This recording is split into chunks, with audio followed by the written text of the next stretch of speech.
beginning of the year, when we did some listening last fall to try to identify what do we want to work on this year, we identified kind of 3 distinct buckets, our campaigns that we wanted to work on in 2026 as Faith in Housing. The first, we're going to talk about this in a second, is family housing.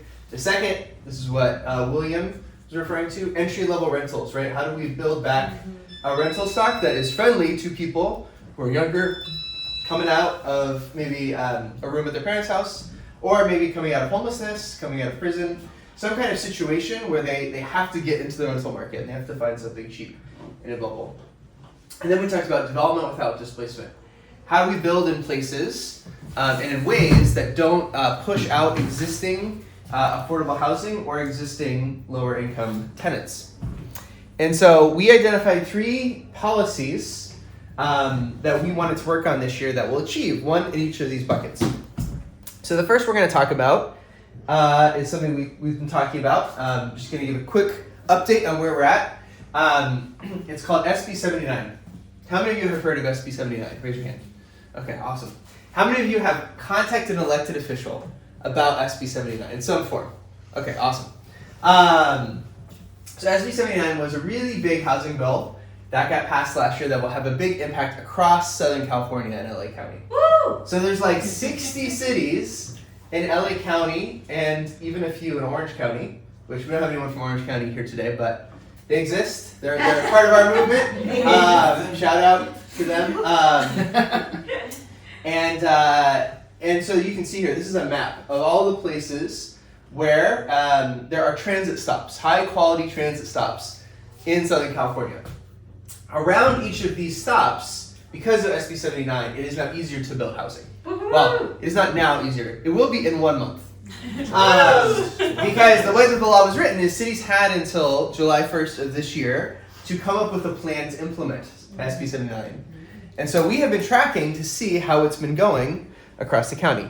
Because the doing is the important part. The doing is the important part. So just for some context as to why this is important, right? Especially why this is important from a development without displacement perspective. So there's a lot of places, I'll focus on LA City for a second. And I'm actually going to focus on, we have 2 folks from Epicenter West LA. Woo-hoo. I'm going to focus on the immediate area around your church. Just because it serves as a useful teaching point. So there's a lot of high opportunity, wealthy neighborhoods in LA where we have high quality transit, but like in the video that we watched earlier, the only thing you can build around those transit stations is very expensive, large lot, single family homes. So this is an example of what that looks like in Cheviot Hills and Rancho Park. So Rancho Park, Cheviot Hills is the metro stop. That's right by your church. Literally after we did the seminar at your church, I drove by it because Toby, our friend, housing advocate on the west side, lives right by this. So we drove by this to drop him off after, because he was so nice to come out to that seminar. So this is an example of an old home. This was built in like the 1940s. And it did exist around that metro stop. Can anyone guess how much a home like this around that metro stop costs? 1.2 mil. Huh? 1.2 mil. Higher. Oh my goodness. Higher. What? Higher. Two. About 2 million, right? So a home like this that was built in the 1940s, maybe about 1,000 square feet, 2 to 3 bedrooms, about $2 million, right? You're not going to get a lot of usage of the transit system with people living in a $2 million home. And even worse, what's happening is that because these homes are older, as they become less and less, they deteriorate, right? Homes that aren't kept up deteriorate over time. So what's been happening in this neighborhood is actually, rather than turning this into housing that's cheaper, it's been becoming housing that's more expensive. So this house was actually torn down and became this house, which costs this much money. $1 million! Right? So, Oh my god!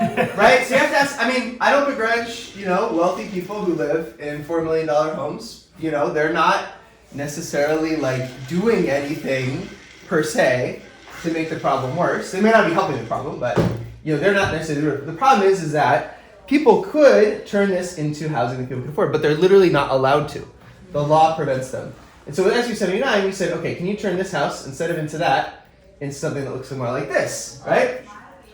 Depending on the context, these may not be like the cheapest homes available, but they're going to be a lot cheaper than the $4 million mansion, right? Yeah. And so that's what SB 79 is trying to get cities like LA to do. Now, how has this been going? So there's been some wins, right? One I will highlight, I should start here. There have been a few cities in LA County that have generally just been like, hey, this is a good idea. We should build more around our transit. Let's make it easier to do that. Example Long of this- Beach. Yeah, Culver City, right? Long Beach, West Hollywood are all on track. Culver's already passed it. The other cities are working on basically versions of just like, yeah, let's just make it easier to build lots of housing around our transit. There's also examples of cities that are not doing this, which are being held accountable. So one is Beverly Hills submitted a plan to the city, or to the state, excuse me. And the state just released a memo in response, the lawyers, and they said, hey, Beverly Hills, you are trying to implement this in a way that won't actually build as much housing as we asked. So we need you to redo your plan, otherwise you're going to be in violation of the state law. Right? So the state is signaling they're going to hold cities accountable to, especially, Beverly Hills, the median home price is like $4 million. So probably the wealthiest city in maybe the country, if not Southern California.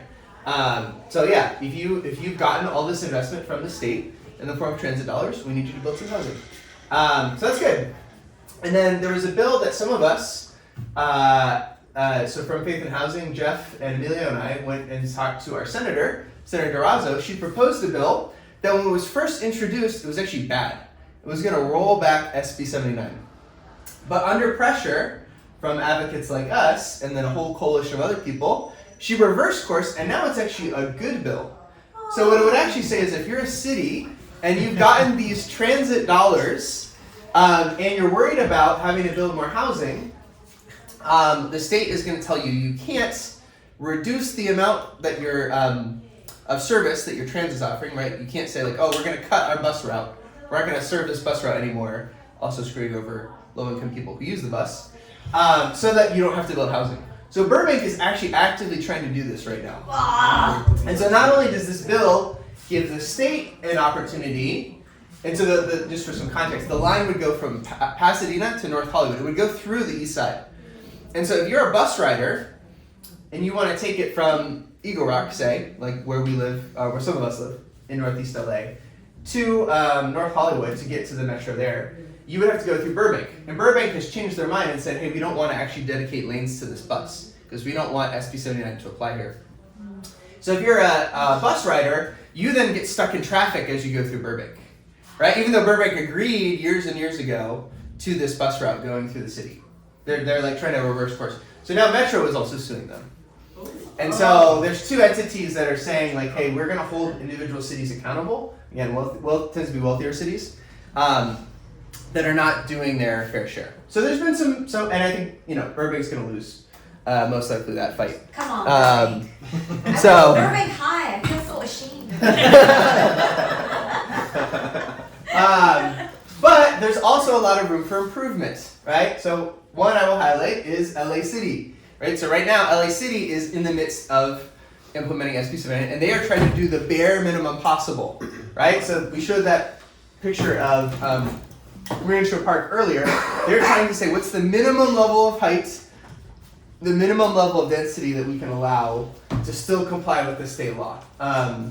So we've been pushing back on that. We haven't been successful so far, but there's going to be one last opportunity this week to push the city in a better direction. We think we might have an opening. We'll see. We'll see how it goes.